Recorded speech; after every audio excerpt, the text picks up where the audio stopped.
pessoas devem não lembrar disso, mas o Onix Plus foi o carro mais econômico do nosso mercado, entre os que não são híbridos, né? Então esse carro ainda deve melhorar nesse sentido e talvez ganhe alguns cavalos a mais. O pessoal da Quatro Rodas já falou que para Tracker e Montana, que tem o motor 1.2 turbo até 133 cavalos, pode passar dos 140. Acho bastante coisa. Uma injeção direta, acho bastante coisa.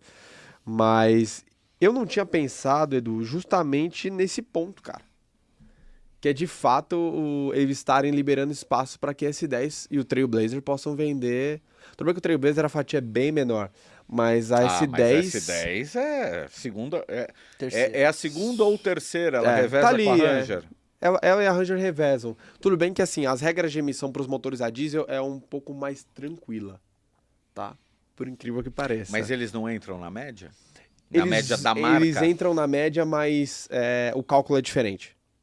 Lá, eu não lembro agora ao certo como funciona, mas por conta de material particulado, essas coisas, que os emissores são diferentes, né? Obviamente tem um monóxido de carbono, mas tem material particulado e outras coisas que não tem nos motores flex. E por isso o cálculo é diferente, o que eu acho um erro, porque os diesel são os mais poluentes hoje no Brasil, porque hoje os flex têm uma compensação boa por conta do uso de etanol. Mas isso não sou eu que decido. Aliás, a última coluna que eu publiquei aqui, eu falava disso, né? Sim. O mercado brasileiro preferir picape a diesel é algo que eu nunca vou entender e nunca vou nem aceitar, porque não faz o menor sentido. Então, é meio louco porque assim, a gente... a picape diesel ela fez sentido se a gente pensar uns 7 anos atrás, não precisa ser 10, onde o diesel era muito mais em conta. Sim. Hoje a gente tem o diesel empatado com a gasolina.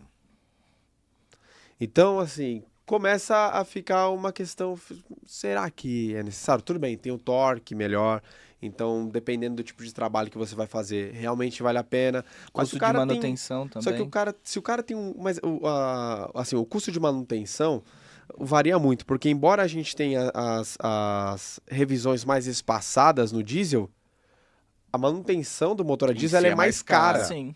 Então fica meio que 0 a 0, entendeu? Mas fica a grande questão se vale a pena para o cara que tem um uso misto ter uma picape a diesel. Não, e os motores a gasolina, os motores de média cilindrada turbinados hoje a gasolina, não chegam nos 50 kg de torque de uma Hilux, de uma S10, mas chegam nos 40. O que é muita coisa. Vamos combinar? Pra que você precisa de mais do que isso? Não, e hoje os motores turbinados, se a gente pegar uma média geral, a gente tem eu acho que dá pra falar que todos os turbinados do Brasil, eles estão entregando o torque máximo abaixo dos 2.000 RPM. Sim. Isso é muito rápido. Entendeu? Eu vejo o pessoal dos elétricos falando, torque instantâneo. Primeiro que torque instantâneo tá errado, todo carro tem torque instantâneo.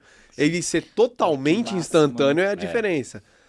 Mas o carro a combustão entregar 1.000 e poucos a RPM, lâmpada aqui também tem torque instantâneo. Quando você aperta o botão, ela acende inteira. Ela acende. Isso é o torque instantâneo. Então, mas a grande questão é que eles não demoram muito para entregar. E eu acho que hoje as picapes a gasolina, de fato elas te entregam até uma esportividade que o diesel não vai te entregar. A Rampage é legal, a Rampage ela mostra para todo mundo. A própria Maverick é muito legal. Rampage 40,8 kgfm, certo? De torque, muito bom. É o motor do Wrangler, né? Se empurra aquele negócio daquele tamanho, imagine uma Rampage. E o que eu acho legal é que a gente vê essa movimentação na própria Fiat Toro, né?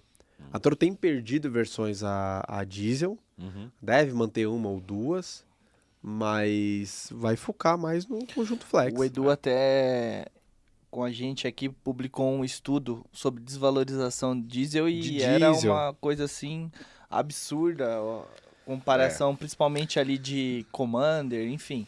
A própria Toro, como o Renan citou, era uma coisa...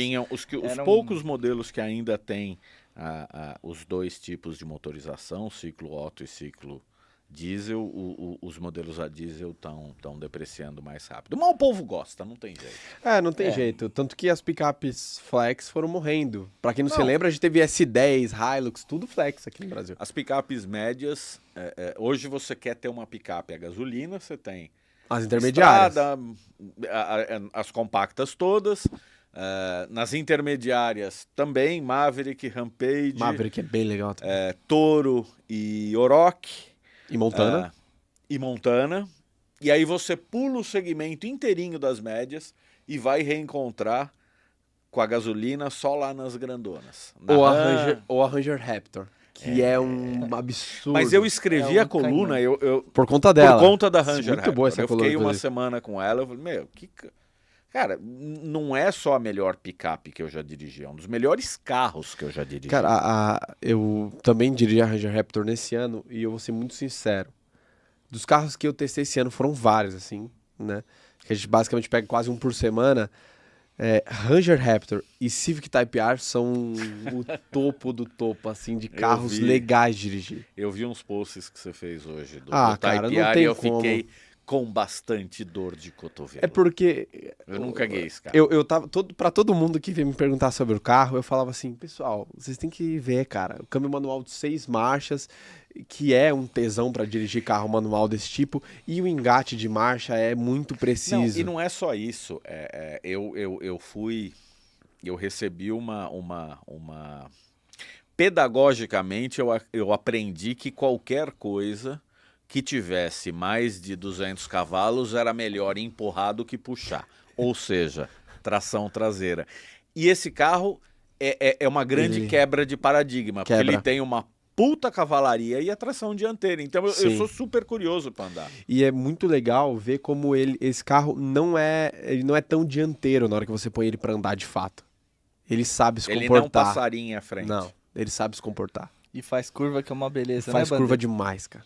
Faz curva de... Edu, eu mandaria mensagem pro pessoal da Honda e pegaria esse carro. Terminando o Mobcast de hoje, Renan Bandeira trocará de carro comigo. Então, cara, esse carro ele é insano porque são 297 cavalos.